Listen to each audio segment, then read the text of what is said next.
Good morning, everyone. So, today I'm gonna revise all the stuff related to tense भैया. So, tense को समझने के लिए basic level comparison comparative analysis. So आज हम बात करेंगे कंपैरेटिव एनालिसिस के बारे में. तो सबसे पहले बात हम कर लेते हैं कंपैरेटिव एनालिसिस होता क्या है. If you don't know, comparative analysis होता है किसी भी दो सेंटेंसेस के बीच में जब कंपैरिजन शुरू हो जाता है तब हम उसको कहते हैं कंपैरिजन. करते समय हम उसको एनालाइज करते हैं किस तरह से जो सेंटेंस है वो कॉन्टिन्यूस में दिख रहा होता है परंतु वो एक्चुअल उसका मीनिंग बदल जाता है. तो ये हम यहाँ पे देखने वाले हैं. तो सबसे पहले आता है प्रेजेंट इंडेफिनिट.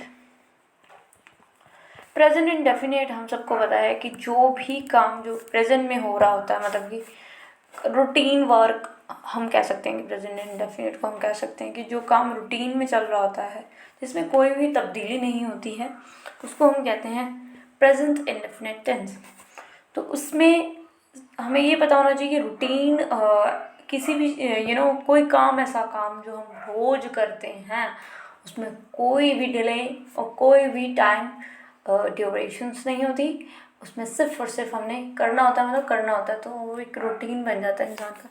मान लो कि एक व्यक्ति है, वो सुबह चाय पीता है. ठीक है, वो चाय पीता है, वह हर सुबह चाय पीता है. तो मतलब कि वो अगर 5 बजे उठता है तो वो चाय पिएगा. फिर कल वो अगर मतलब कि पिछले कल जो उठा था तो फिर भी उसने चाय पी थी सुबह उठ के. और आने वाला जो कल होगा वो भी उसने पीनी ही होगी. मतलब कि वो उसका रूटीन वर्क है, मतलब कि वो हर दिन वो काम करता है. तो जब हर दिन वो काम कर रहा है तो हर दिन का जो हम बात कर रहे हैं, जो शब्द होते हैं जो हमें ये बताते हैं कि ये रूटीन को बता रहा है, उसको हम कहते हैं रूटीन एक्शन. रूटीन एक्शन हो गया हमारा. तो रूटीन एक्शन जिसका व्यक्ति का हो उसको हम किस में रखते हैं, प्रेजेंट इंडेफिनिट में रखते हैं. और इस रूटीन को बताने वाले कीवर्ड्स भी होते हैं. कीवर्ड्स लाइक कि जो हम किसी भी शब्द में हमें देखने को मिल जाए तो हमें समझ जाना चाहिए कि ये सेंटेंस जो है वो प्रेजेंट इंडेफिनिट में लिखा हुआ है. हालांकि वो दिखेगा आपको कॉन्टिन्यूस में, परंतु वो होता एक्चुअली प्रेजेंट इंडेफिनिट में ही.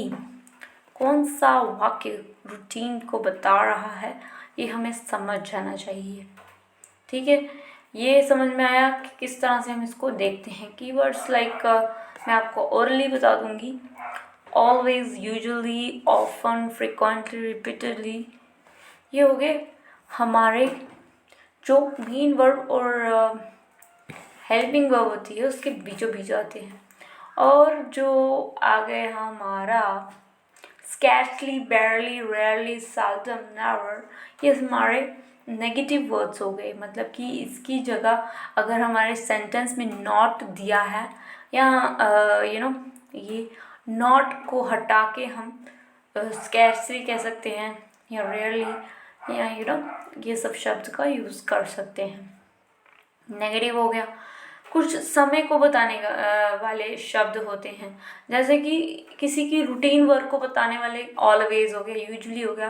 वैसे ही रूटीन वर्क के साथ साथ हमें समय का जानकारी दे कोई भी ऐसा शब्द, जैसे कि एवरी मतलब कि फ्रीक्वेंसी हो गई, और डे हो गया, टाइम.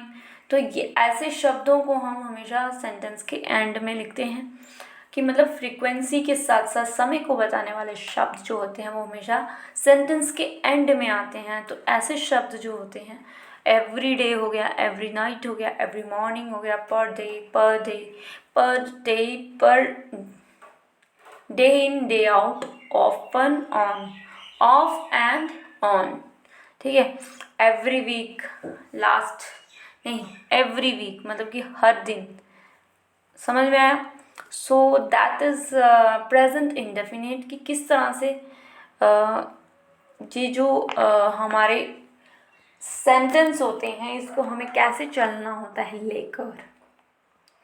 अब हम नेक्स्ट बात करेंगे प्रेजेंट इंडेफिनिट की लड़ाई प्रेजेंट कॉन्टिन्यूस से ही है।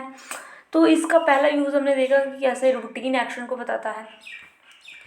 फिर हम दूसरा ही इसका ये है कि दूसरा ये मेंशन करता है यूनिवर्सल ट्रूथ।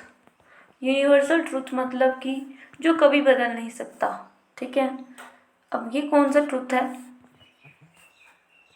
यूनिवर्सल ट्रूथ, ठीक है। ये जो है ये भी हमेशा हमें प्रेजेंट इंडेफिनिट में ही लिख के चलना पड़ता है। अब ये कैसे होता है ये भी हमें देख लेना होगा।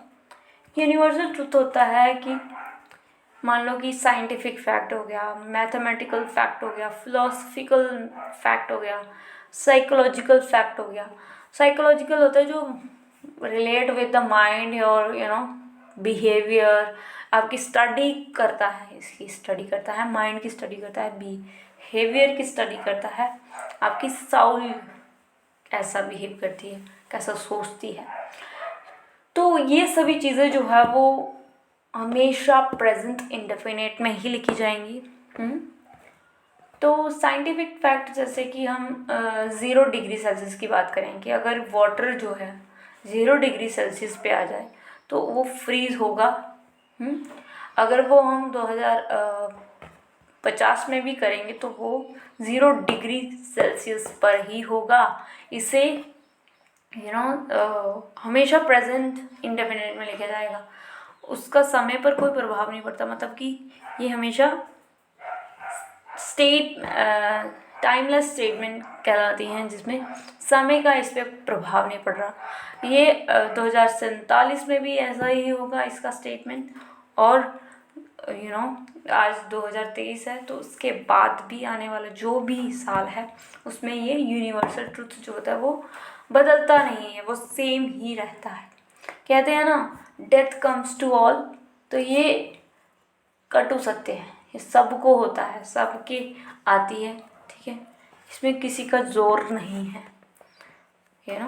तो ये प्रेजेंट इंडेफिनिट की बात होगी।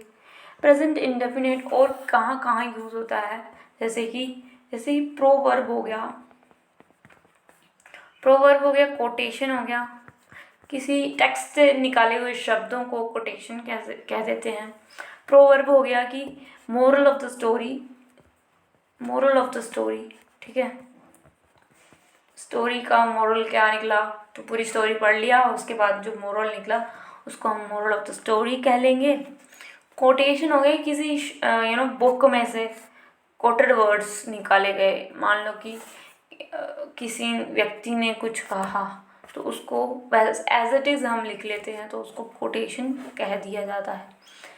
और किसी व्यक्ति ने कुछ कहा हो, मान लो कि फेमस व्यक्ति, मान लो कि महात्मा गांधी, तो उन्होंने कोई भी नारा दिया होगा अपनी लाइफ में या उन्होंने कुछ भी उनके सिद्धांत रहे होंगे, तो अगर उनको एज इट इज़ लिख दिया जाए, ठीक है, तो उसको भी हम स्पोकन वर्ड्स के नाम से या उसको भी हम प्रेजेंट इंडेफिनिट में लिख लिया करते हैं। तो यहाँ से हमारे 3 पैरामीटर्स निकल के आते हैं प्रेजेंट इंडेफिनिट में कि प्रेजेंट इंडेफिनिट कहाँ कहाँ यूज़ होता है। प्रेजेंट इंडेफिनिट यूज़ होता है, एक तो सबसे पहले आपका यूज़ होता है ये रूटीन एक्शन में कि आप हमेशा यही काम करोगे, ठीक है, यही समय पर यही काम करोगे, इसका कोई भी तोड़ नहीं है। दूसरा, जब उसी में हमने कीवर्ड्स देखे कि कैसे रूटीन को बताने वाले शब्द होते हैं जो कि हमें सेंटेंस में देखने को मिल जाते हैं। दूसरा, इसी का एक इंडेफिनिट में क्या लिखा जाता है, साइंटिफिक यूनिवर्सल ट्रुथ कि ये कभी चेंज नहीं होगा, पूरी दुनिया बदल जाएगी, आसमान उलट जाएगा, पर ये जो तथ्य है वो कभी भी ख़त्म नहीं होगी, ये हमेशा सत्य ही रहेंगे। जैसे कि मौत सबको आती है, ठीक है, ये हो गया। और एक और हो गया कि जैसे कि किसी ने स्टोरी बताई तो उसमें से मोरल हो गया।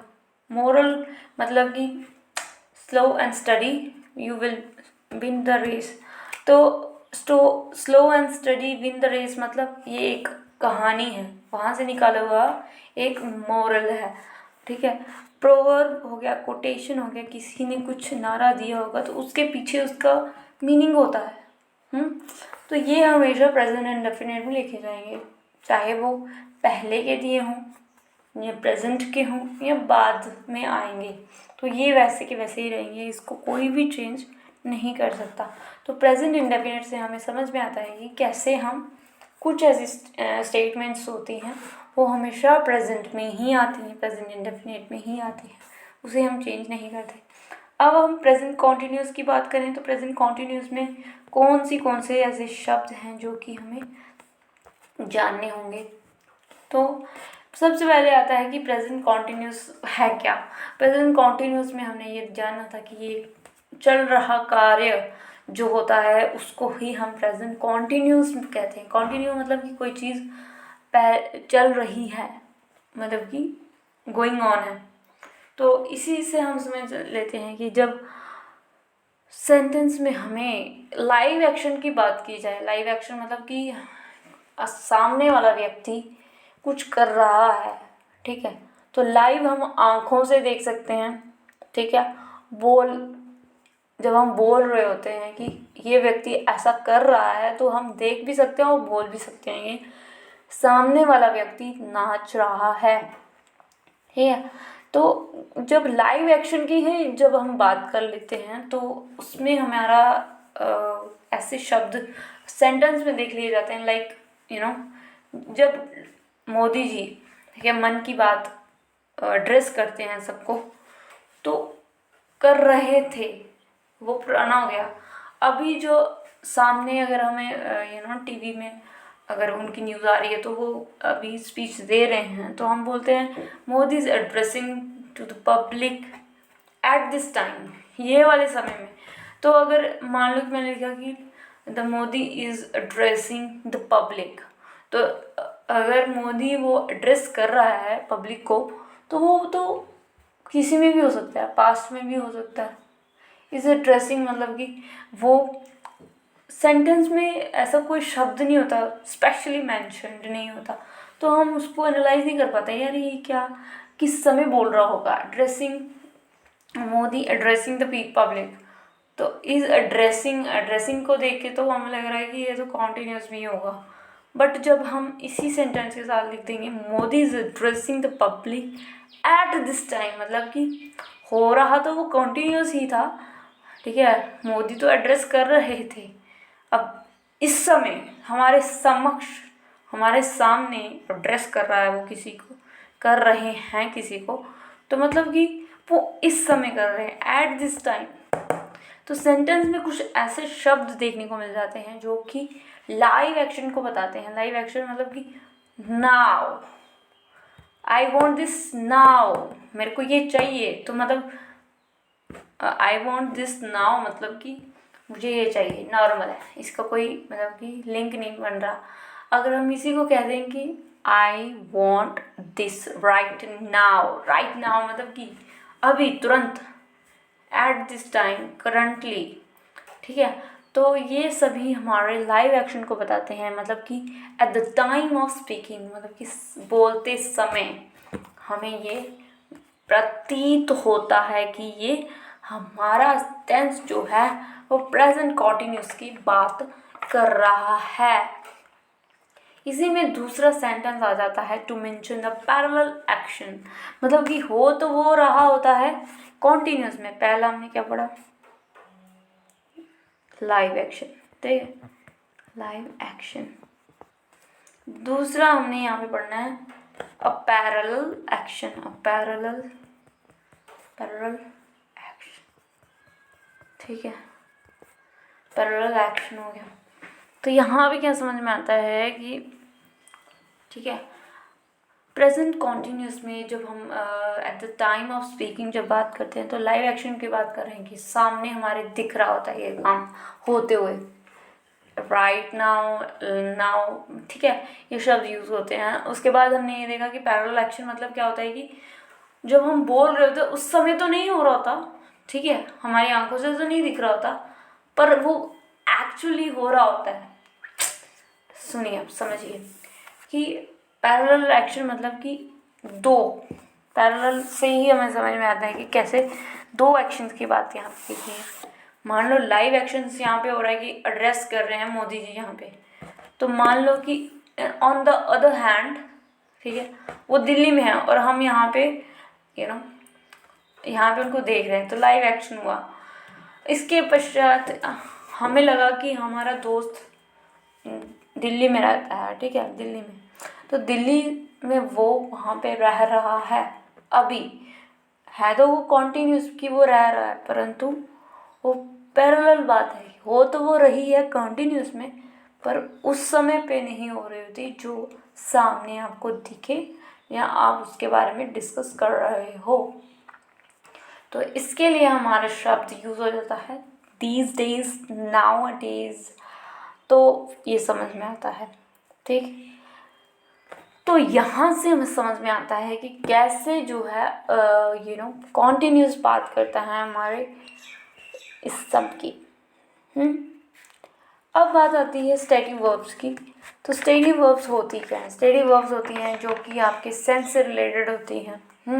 7 टाइप्स की होती हैं स्टेटिव वर्ब्स। तो स्टेटिव वर्ब्स से भी हमें बहुत सारे क्वेश्चंस देखने को मिल जाते हैं स्टेटिव वर्ब्स।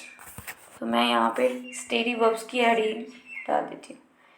स्टेटिव भी कह सकते हैं, यहाँ कुछ भी कह सकते हैं जो आपकी इच्छा करे, और इसको नॉन एक्शन वर्ब्स के नाम से जानते हैं, मतलब कि इनमें एक्शंस तो नहीं होते, परंतु ये भी क्या हैं, ऐसी वर्ब्स जो होती हैं जो कि हमेशा प्रेजेंट इंडेफिनिट में ही यूज़ होगा, ना कि कॉन्टिन्यूस में। इसका भी हमें समझ में आएगा कि कैसे ये कॉन्टिन्यूस में नहीं होता है, प्रेजेंट इंडेफिनिट में ही क्यों यूज़ होता है, तो ये भी हमें जानना होगा। तो कैसे हमें ये समझ में आएगा कि ये जो नॉन एक्शन वर्ब्स हैं या स्टेटिव वर्ब्स हैं जिसमें कोई मूवमेंट नहीं हो रहा, सिर्फ और सिर्फ इंडेफिनिट की बात करता है, स्थगित की बात करता है, लाइक सेंसेस की बात करें तो हमारी आँख हो, देखना हो गया, सुनना हो गया, किसी को स्पर्श करना हो गया, टेस्ट करना हो गया, किसी स्मेल आए तो हम सेंस हमें बताते हैं। तो ये सारे शब्द जो होते हैं, ठीक है, हमारे सेंसेस से रिलेटेड जो शब्द होते हैं या इनसे रिलेटेड जो भी फीलिंग होती है वो हमारी प्रेजेंट इंडेफिनिट में ही लिखी जाती है। तो हमें समझ में आता है कि सेंस से रिलेटेड क्या होता है।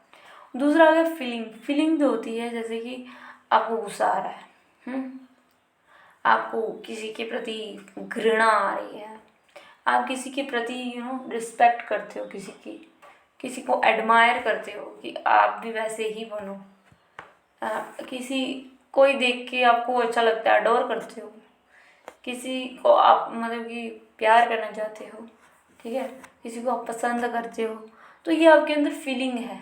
इसको आप किसी को दिखा नहीं सकते हो, ठीक है, दिख नहीं सकती बाहरी, सिर्फ फील कर सकते हो और कुछ नहीं। जैसे कि मान लो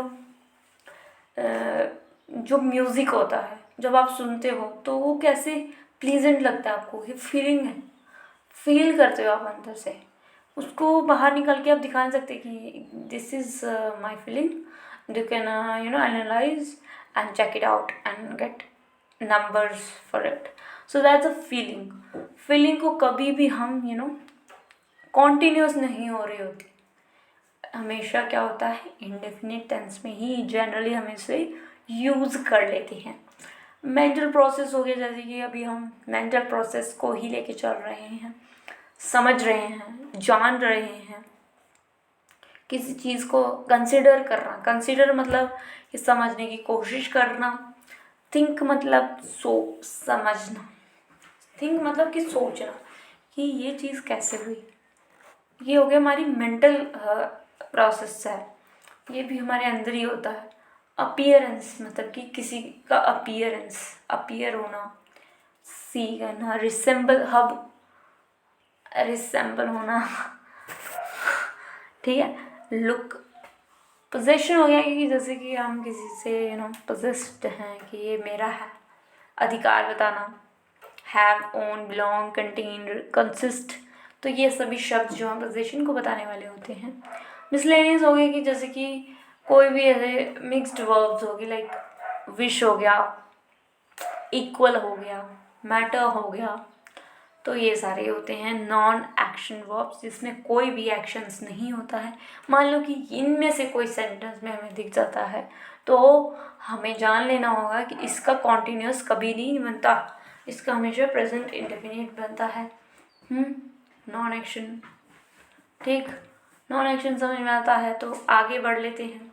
मान लो कि मैंने सेंटेंस यहाँ पे बोला कि I am seeing a picture on wall, ठीक है, मैं देख रही हूँ पिक्चर वॉल पर, तो ये लग तो रहा है ये कॉन्टिन्यूस है, ठीक है। तो मतलब कि समझ, अगर इसको समझेंगे, इस सेंटेंस को अगर हम समझते हैं, I am seeing a picture on the wall, तो मैं देख रही हूँ किसी पिक्चर को, तो ये कॉन्टिन्यूस एक्शन बता रहा है हमारा।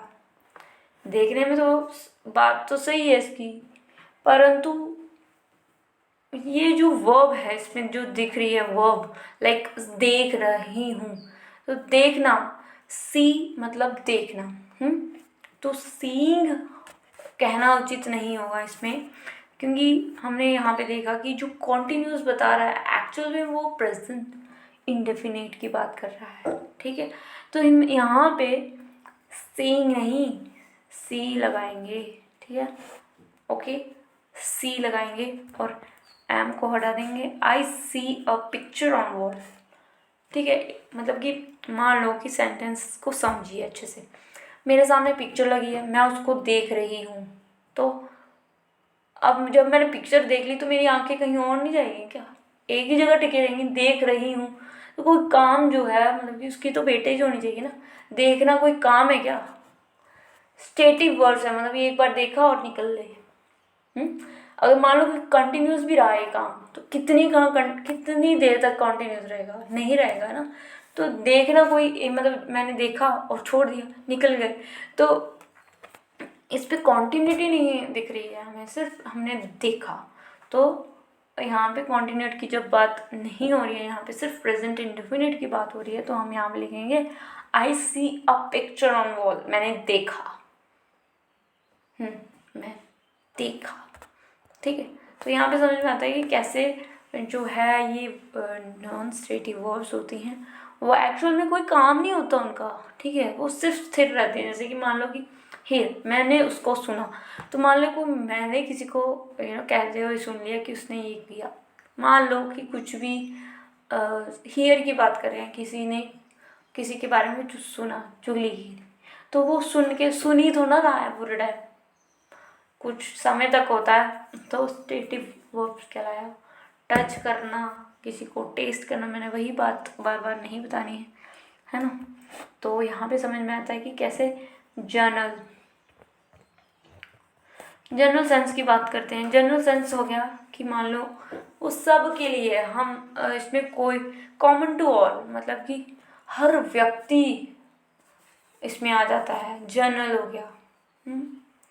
जनरल, जब हम जनरल की बात करते हैं हमेशा इसमें इंडेफिनिट को लेकर ही चलते हैं, इंडेफिनिट, हर कोई इसमें इंक्लूड होता है, हर कोई, ठीक। और जब हम स्पेसिफिक सेंस की बात करते हैं, स्पेसिफिक हो जाता है व्यक्ति, तो फिर सिर्फ और सिर्फ एक व्यक्ति या उसके इर्द गिर्द जो 2-3 हैं उसी की बात चल रही होती है। तो यहाँ पे हमें जनरल और स्पेसिफिक की बात करनी होगी। जनरल हो गया कि हर व्यक्ति ऐसा करता होगा, हर व्यक्ति ऐसा होता होगा। मान लो सेंटेंस लीजिए, I have a vintage car, ठीक, मेरे पास एक विंटेज कार है।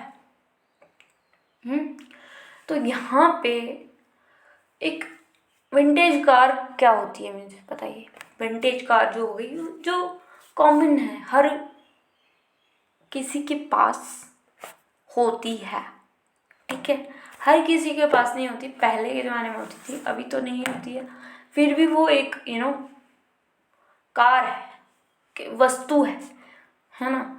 किसी वस्तु की बात करें तो हर किसी के पास हो सकती है। मान लो अब मैंने बोला कि यहाँ पे दूसरा सेंटेंस बोला कि दे आर हैविंग डिनर, तो हर व्यक्ति थोड़ा ना डिनर कर रहा है, दे आर हैविंग मतलब कि सिर्फ उसका ही परिवार जो है वो, ठीक है, डिनर कर रहा है।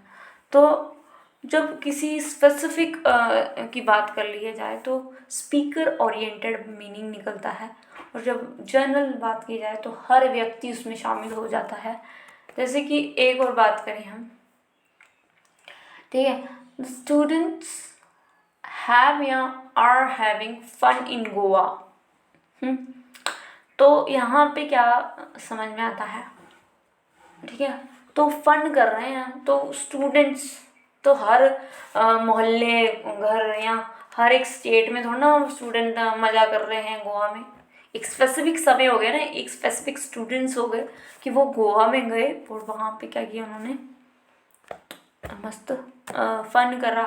तो जब कोई चीज़ स्पेसिफिक हो जाती है ना, तो वहाँ पे हमें हैव या कॉन्टिन्यूटी लेके चलनी पड़ती है। कोई भी शब्द हो, ठीक है, कोई भी शब्द हो, इसमें कोई डेफिनेट शब्द नहीं है। यहाँ पे तो सिर्फ एग्जाम्पल की बात कर रही है मैंने। जब स्पेसिफिक बात हो जाती है तो हमें कॉन्टिन्यूटी लेके चलनी पड़ती है। जब उसी में हम कॉमन टू ऑल सबके लिए होता है तो वो इंडेफिनेट में ही आता है। अब जैसे कि इसमें और आसान कर दिया जाए तो यहाँ पे समझ में आता है कि बहुत सारे शब्द होते हैं जनरल में यूज़ होते हैं, कुछ कॉन्टिन्यूटी में यूज़ होते हैं। हैव हो गया, सी हो गया, थिंक हो गया। तो ऐसे वही जो स्टडी वर्ब्स की बात की, उसी में से हमने 2-3 ये शब्द निकाले हैं जो कि जनरल सेंस क्रिएट करते हैं, कुछ स्पेसिफिक सेंस क्रिएट करते हैं। चलते हैं आगे। आगे हमारा आता है प्रेजेंट परफेक्ट का लड़ाई हो जाएगी पास्ट इंडेफिनिट से। अभी तक हम करके आए हैं प्रेजेंट इंडेफिनिट की लड़ाई वर्सेस करवाई हमने प्रेजेंट कॉन्टिन्यूटी से। कॉन्टिन्यूटी में हमने 2 लॉजिक्स पढ़े, इसमें हमने तीन लॉजिक्स पढ़े। इन दोनों की लड़ाई जब हम स्टैटिक वर्ब्स की बात लेके गए तो स्टैटिक वर्ब्स जो हमें बताती हैं खड़ी रहती हैं, मतलब उसमें कोई भी चेंजेस नहीं होते, तो इंडेफिनिट में आ जाते हैं। दिखते हमें वो कॉन्टिन्यूटी में, परंतु वो होते एक्चुअली प्रेजेंट इंडेफिनिट में। अब प्रेजेंट कॉन्टिन्यूस हो गया, इंडेफिनिट हो गया, अब परफेक्ट आ गया। तो आप सभी को पता है कि परफेक्ट होता क्या है। परफेक्ट होता है जिसमें कोई भी काम जो है वो कंप्लीट हो चुका होता है, परफेक्ट बन गया। मान लो कि ये है, मैं यहाँ पे पढ़ रही थी 12 बजे से, अब 2 बज चुके हैं, तो 2 बजे यहाँ से शुरू हुआ काम जो है वो 2 बज चुके हैं, अब 3 बज रहे हैं मान लो, तो 2 बजे तक का काम था वो कंप्लीट हो गया, परफेक्ट बन गया, ठीक है। बेशक वो इसी समय या इसी दिन बना है, पर वो पास बन चुका है और वो परफेक्ट के स्टेज में चला गया, मतलब कि कंप्लीट हो गया है। और इफ़ेक्ट कैन बी सीन, मतलब कि वो अभी अभी हुआ है, तो अभी अभी उसका इफ़ेक्ट होगा, उसको हम फील कर सकते हैं। नो स्कोप ऑफ इम्प्रूवमेंट मतलब अब जो काम हो चुका है उसमें कोई भी इम्प्रूवमेंट नहीं ला सकते हम। तो जब हम परफेक्ट की बात करते हैं तो परफेक्ट बात करता है हमारी किसकी, कंप्लीट एक्शन की, कंप्लीटेड एक्शन,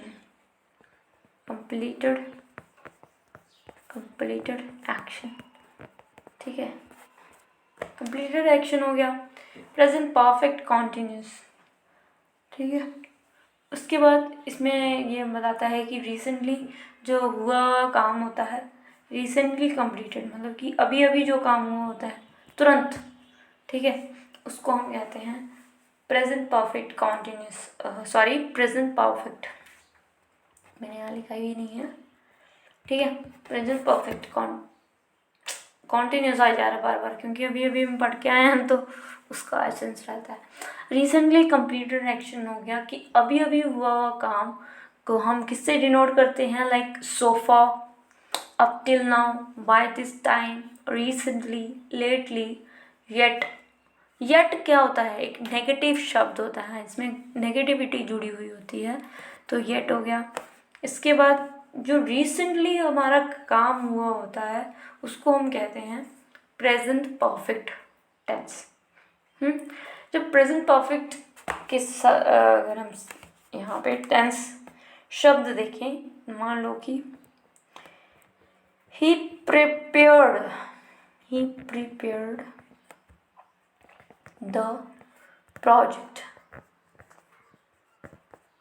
इतना सेंटेंस पढ़ोगे तो आपको क्या लगेगा कि ये तो पास्ट इंडेफिनिट है ना। सेंटेंस से देखने को पता चल रहा है कि ये तो पास्ट इंडेफिनिट है, वर्ब सेकंड लगी हुई है, ऑब्जेक्ट है, सब्जेक्ट है, तो definitely people can go with the correct, but नींद्रा। सो यहाँ पे डिस्टर्बिंग मटेरियल आ जाता है। सेंटेंस ही prepared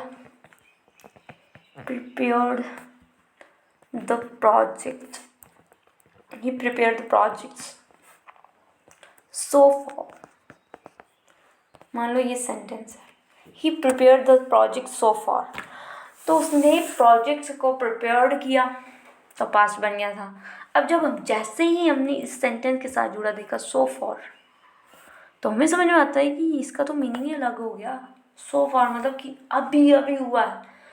अब ये शब्द को देख के हमें लग रहा है कि ये तो सेंटेंस गलत है, क्योंकि अभी हुआ काम जो है वो प्रेजेंट परफेक्ट में चला गया। परफेक्ट मतलब कि हैज़, हैव। अब जब हमने ही देखा तो ही हमारा सिंगुलर था, तो इसके साथ हमने हैव नहीं हैज़ लगाना चाहा। He has prepared the project so far. Okay, so यहाँ से समझ में आता है कि कैसे हम प्रेजेंट परफेक्ट को यूज़ करते हैं पास्ट इंडेफिनिट के सेंटेंसेस में। अब ये समझ में आता है, ये हमने देख लिया कि कैसे ये चेंज हुआ। सो फार को देखते ही हमने हैज़ लगा दिया। अब यहाँ पे समझ में आता है कि दूसरा सेंटेंस मैं लिखती हूँ यहाँ पे। दूसरा सेंटेंस है ही हैज़ बॉट, ठीक है, द शर्ट्स yesterday। तो जब तक हम ये पढ़ रहे थे he has bought the shirt तक जब हम पढ़ा तो हमको लगा कि यार ये तो सेंटेंस सही है, परफेक्ट है, प्रेजेंट परफेक्ट है, तो अपने आप में तो सही है। वर्ब की सिंगुलर के साथ हैज़, फिर थर्ड फॉर्म और हमारा ऑब्जेक्ट। ये यस्टरडे लगाने की क्या ज़रूरत थी भाई, जैसे ही यस्टरडे लगाया तो एक टाइम वर्ड हमें देखने को मिलता है। अब बताइए कि यहाँ पे हैज़ आएगा या नहीं। अब यस्टरडे एक समय को बताने वाला शब्द है, हमें ये सबको पता है, और हैज़ जो है वो हमारा एक टेंस का हेल्पिंग वर्ब है, टेंस को बताने वाला शब्द है हैज़। तो अब बताइए कि यहाँ पे यस्टरडे को हटाऊँ या हैज़ को हटाऊँ, बताइए। यस्टरडे एक बड़ा शब्द है और हैज़ जो है अभी हुआ काम को बताता है, परफेक्ट की जानकारी देता है, मतलब कि जो रिसेंटली वर्क हुआ होता है। मान लो कि यहाँ पे यस्टरडे कल से है ना, कल से उसने ये शर्ट खरीदी थी। तो पूरा दिन हुआ होगा उसमें, एक छोटा सा पार्ट अगर मान लो, ठीक है, कल से जो काम हुआ है रिसेंट तक जो अभी काम हुआ है, और जब कल का बड़ा कौन हुआ, यस्टरडे हुआ ना ऑब्वियसली। जो रिसेंटली काम हुआ वो अभी तो हुआ है, तो समय बड़ा है या टेंस, इसमें लड़ाई होती है हमेशा। समय के इक्वल है टाइम, मैं यहाँ पे लिखती हूँ समय बड़ा है या टेंस, समय बड़ा है या टेंस। यहाँ टेंस बड़ा है, यहाँ टाइम, यहाँ टाइम छोटा है, टाइम छोटा है, यहाँ टेंस, टाइम जो भी समझना है ये मेरे को नहीं आता, ठीक है। तो समझने की बात है कि समय जो है वो बड़ा रूप है टेंस का, टेंस छोटा है, इसलिए हम सेंटेंस में अगर देखते हैं टाइम को तो टाइम के हिसाब से ही हमारा टेंस चेंज होता है, ये हमें समझ में आया है। तो इसको मैथमेटिकल करने की ज़रूरत ही नहीं है, पागल कर दिया हमको, क्योंकि किसी को नहीं आता समझ में आता है कि कैसे टाइम को देखकर ही हमारा टेंस चेंज होगा, ना कि टेंस को देखकर हमारा टाइम चेंज होगा। हम टाइम को हटा ही नहीं सकते, इसीलिए जो सेंटेंस मैंने लिखा था यहाँ पे, he has bought the shirt yesterday। तो yesterday हमारा पास्ट हो गया, तो हैज़ को हम हटा देंगे, व्हाट इज दिस, हैज़ को हम हटा देंगे क्योंकि हमें ये नहीं चाहिए, और yesterday को रहने देंगे। तो यहाँ पे समझ में आता है कि कैसे हम अब समझ में आता है कि जो समय को बताने वाले शब्द हैं वो कौन कौन से हो सकते हैं। समय जो है वो एक पास्ट का इंडेफिनिट टाइम होता है, मतलब कि एक पास्ट में हुआ एक काम, इसकी एक डेफिनेट मात्रा है, मतलब कि एक डेफिनेट समय पर हुआ काम ही क्या होता है, ठीक है, समय बताता है। तो यहाँ भी कुछ शब्द होते हैं जिसको हम एनालाइज कर सकते हैं, फिर बता सकते हैं कि हाँ कि ये हमारे पास्ट इंडेफिनिट को बताते हैं, जैसे कि last day, last night, day, year, month, जो भी आप लिखने जाओ, earlier, last week, last year, तो ये सभी इसके शब्द होते हैं जो कि हमें, तो इंडेफिनिट इवेंट जो भी हो, हिस्टोरिकल इवेंट जो भी हो, उसको हम हमेशा क्या लिखते हैं, पास्ट के इंडेफिनिट टाइम में लिखते हैं। ये कैसे पता चलेगा, तो किसी पास्ट में हुई घटना, मान लो कि हमारा देश आज़ाद हुआ था 1947 में, तो हम इसको प्रेजेंट में नहीं लिखते हैं, परफेक्ट में नहीं लिखते हैं, हम इसको हमेशा पास्ट में लिखते हैं, पास्ट के स्पेसिफिक टाइम में लिखते हैं। India has become independent in 1947 या इंडिया बिकेम इंडिपेंडेंट इन 1947, तो ऑब्वियसली बिकेम, क्योंकि यहाँ पे अभी नहीं हुआ हमारा इंडिया आज़ाद, तो स्पेसिफिक डेट है उसकी 1947, तो ये हमें समझ में आता है। उसके बाद गांधी हैज़ लॉन्च द सत्याग्रह 1917, तो 1917 में गांधी जी ने सत्याग्रह को लॉन्च किया था, तो हैज़ नहीं, यहाँ पे Gandhi ji launch the Satyagraha, launch भी नहीं, लॉन्च्ड द सत्याग्रह 1917। टाइम की वजह से टेंस को बदल सकते हैं, परंतु टेंस की वजह से टाइम को नहीं बदल सकते, और ये हमारा सटीक आंसर हुआ। History event always written in past के इंडेफिनिट टेंस में, हिस्ट्री का कोई भी इवेंट हुआ होता है वो हमेशा इंडेफिनिट में ही लिखा जाता है, ठीक है, ये समझ में आ गया। इसके बाद हमारा आता है, Ramesh has painting this wall since he has come hair, तो यहाँ पे सेंटेंस में समझ में आता है कि प्रेजेंट इंडेफिनिट को हम पढ़ चुके हैं।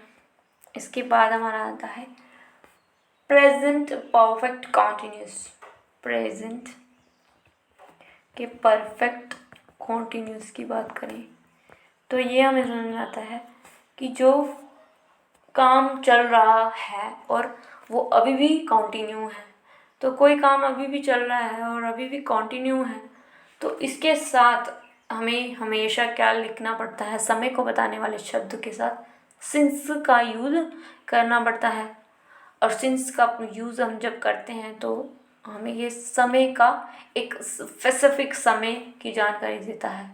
तो स्पेसिफिक समय की जब जानकारी हमें जब मिल जाती है तो हमें जानना होगा कि इसके आगे अगर हमें कुछ देखने को मिल जाए तो हमें टाइम एलिमेंट की बात करते हैं, यही सुना ना हमने, समय को बताने वाले शब्द ही हमें सिंस के आगे में देखने को मिलते हैं। तो यहाँ पे सेंटेंस में लिख लेती हूँ कि जैसे कि रोमेश हैज़ बीन पेंटिंग, ठीक है, यहाँ पे डॉट डाल देती हूँ, पेंटिंग दिस वॉल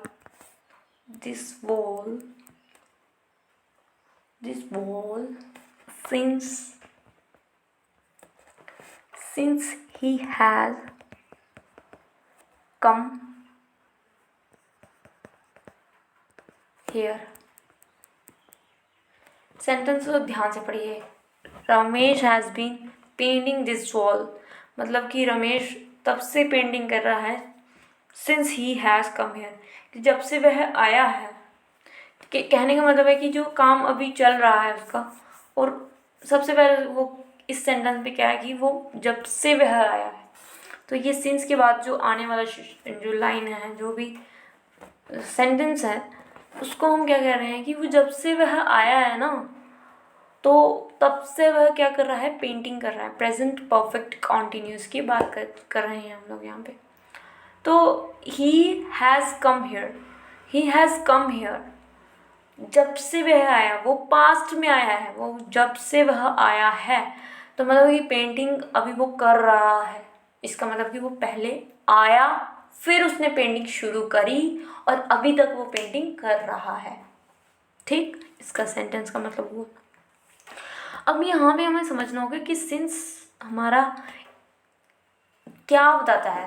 सिंस हमारा स्पेसिफिक समय की जानकारी देता है कि मान लो कि प्रेजेंट है, तो स्पेसिफिक जानकारी वो प्रेजेंट की दे रहा है, यहाँ पे परफेक्ट की दे रहा है ना, हैज़ की दे रहा है।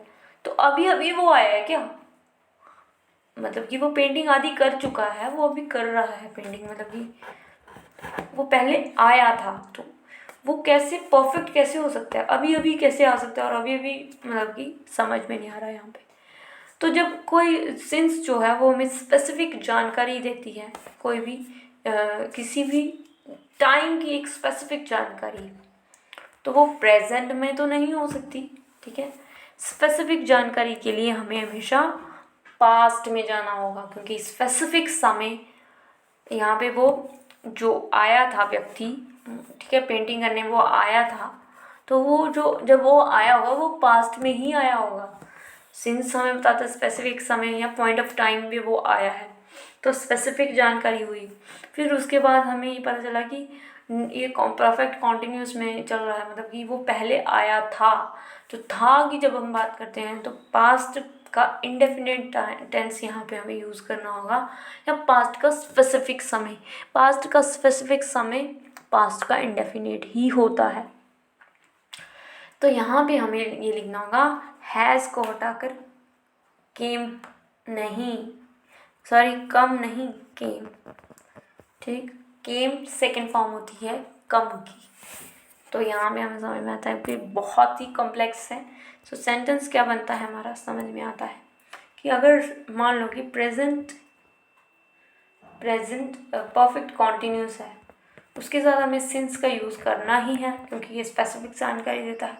जब हमें ये स्पेसिफिक जानकारी देता है तो स्पेसिफिक जानकारी वो पास्ट में ही आया है कोई व्यक्ति, ठीक है, पास्ट की स्पेसिफिक जानकारी देता है। और पास्ट की स्पेसिफिक जानकारी किसे कहते हैं, पास्ट के इंडेफिनिट टेंस को। ठीक है, पास्ट के इंडेफिनिट टेंस को। मान लो कि यही पे अगर सेंटेंस दिया होता कि like Isha has been respecting, अबे 2 मिनट रुक, specific what is that, Isha has been respecting Karan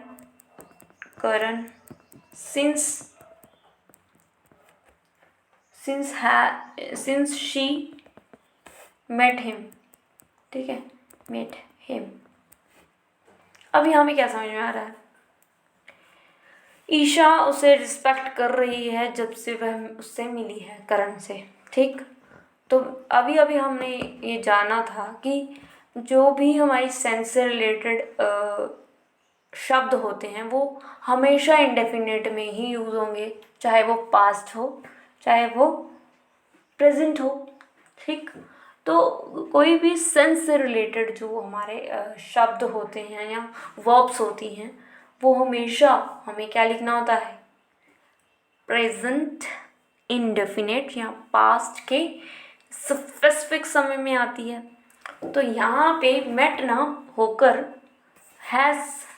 has ना होकर हमें हटाना होगा हैज़ को, क्योंकि यहाँ पे इंडेफिनिट पास्ट के इंडेफिनिट की बात की गई है। तो पास्ट के इंडेफिनिट जो होता है वो सेकंड फॉर्म लेके चलता है, तो मेट अपने आप में सही है। तो हैज़ बीन रिस्पेक्टिंग ना होकर यहाँ पे हमें हैज़ बीन प्रेजेंट परफेक्ट लेके जाना पड़ेगा, मतलब कि हैज़ रिस्पेक्टेड हो जाएगा यहाँ पे, हैज़ रिस्पेक्टेड। आगे वाला सेंटेंस भी हमारा चेंज होगा, क्योंकि यहाँ पे जो हमारी वर्ब है रिस्पेक्ट वो हमारे रिलेटेड है हमारी सेंस से। ठीक है, ये हमारा सेंस से स्टेडी वर्ब्स है, तो इसमें हमेशा हमें क्या करना है, प्रेजेंट परफेक्ट लेके चलना है। ठीक है, हमेशा इंडेफिनिट में आएगा और परफेक्ट की ही बात करेगा कि ठीक है, हैज़ रिस्पेक्टेड। तो यहाँ से हमारा समझ में आता है कि कैसे हम सेंस की जो वो होती है बात वो हम कर सकते हैं। तो सिंस जो है हम यूज़ कर सकते हैं प्रेजेंट में भी, यहीं से हमें पता चलता है कि प्रेजेंट में भी, और what is that, sorry, present में भी यूज़ कर सकते हैं, और यहाँ पे हम पास्ट में भी यूज़ कर सकते हैं। अब हम और पढ़ते हैं, आगे चलते हैं। फ्रॉम क्यों यूज़ होता है फ्यूचर परफेक्ट कॉन्टिन्यूस में, तो ये भी हमें पता चल गया कि जो चीज़ हुई नहीं है वो होने वाली है, तो उसको हम फ्रॉम से डिनोट करते हैं। पास्ट का स्पेसिफिक समय बताता है सिंस। ठीक है, सिंस जो है वो हमारा पास्ट का एक स्पेसिफिक समय बताता है, ना कि फ्यूचर की बात करता है। तो जब हम बात ही फ्यूचर की कर रहे हैं, नेक्स्ट ईयर की बात कर रहे हैं, तो उसमें हमें सिंस नहीं, हमें लेके चलना होगा, क्या लेके चलना होगा, फ्रॉम। ये हमेशा क्या लगता है, फ्यूचर परफेक्ट कॉन्टिन्यूस में लगता है। ये समझ में आता है आपको? तो इस समय अगर मान लो टाइमलेस स्टेटमेंट को पता ही होगा कि टाइमलेस स्टेटमेंट क्या होती है, कि जो मतलब कि काम पहले भी हो रहा था, अभी भी हो रहा है और बाद में भी होगा, तो टाइमलेस स्टेटमेंट वो हो गई। ठीक, नेक्स्ट वीक आगे का जो भी बात होगा वो हमारा फ्रॉम से यूज़ होगा। मान लो कि ये हमारी टाइमलाइन है, अगर ये हमने पूछा कि ये कौन सा समय है, ठीक है, प्रेजेंट है, पास्ट है, फ्यूचर है, क्या है, तो यहाँ से समझ में आता है कि 6 AM तो प्रेजेंट भी हो सकता है, पास्ट भी हो सकता है, या फ्यूचर भी हो सकता है, यहाँ पे मेंशन नहीं किया गया। अगर हमें कह दूँ कि ये प्रेजेंट है, ठीक है, तो हम ये पता लगा सकते हैं कि अभी टाइम क्या है। नहीं, यहाँ पे आप समझिए टाइमलाइन अगर आपको आपका प्रेजेंट पता होगा तो ही ना आप पास्ट में जाओगे। ठीक है, अगर आपको प्रेजेंट का ही आपको पता नहीं है तो पास्ट में कैसे जाओगे। तो वही मेरा कहने का मतलब है कि 6 बज गए हैं, तो 6 वो प्रेजेंट के भी हो सकते हैं। अगर आपको आपका प्रेजेंट ही नहीं पता होगा तो आपको कैसे ये पता चलेगा वो 6 AM जो बजे हुए हैं वो पास्ट के हैं या फ्यूचर के हैं। जब तक हमें प्रेजेंट का पता नहीं होता ना, तब तक हमें ये जानकारी नहीं हो सकती ये समय कहाँ किस टाइम का है। तो इसलिए जो प्रेजेंट होता है वो रिलेट करने का काम करता है हमारे टेंसेस में। प्रेजेंट से ही हमें पता चलता है कि पास्ट कौन सी स्पेसिफिक समय, पास्ट का जो भी टाइम है वो हम बता देते हैं। और टेंस का दूसरा काम होता है ड्यूरेशन का, क्योंकि वो कितने ड्यूरेशन में वो काम कर रहा है। तो ये हमारा है जो है एनालिसिस करने वाले जो भी कंपैरिजन, जिसमें हम कहते हैं कि किस तरह से कंपैरिजन होता है, वो बात कर रही है। अब आगे चलते हैं, आगे हम करेंगे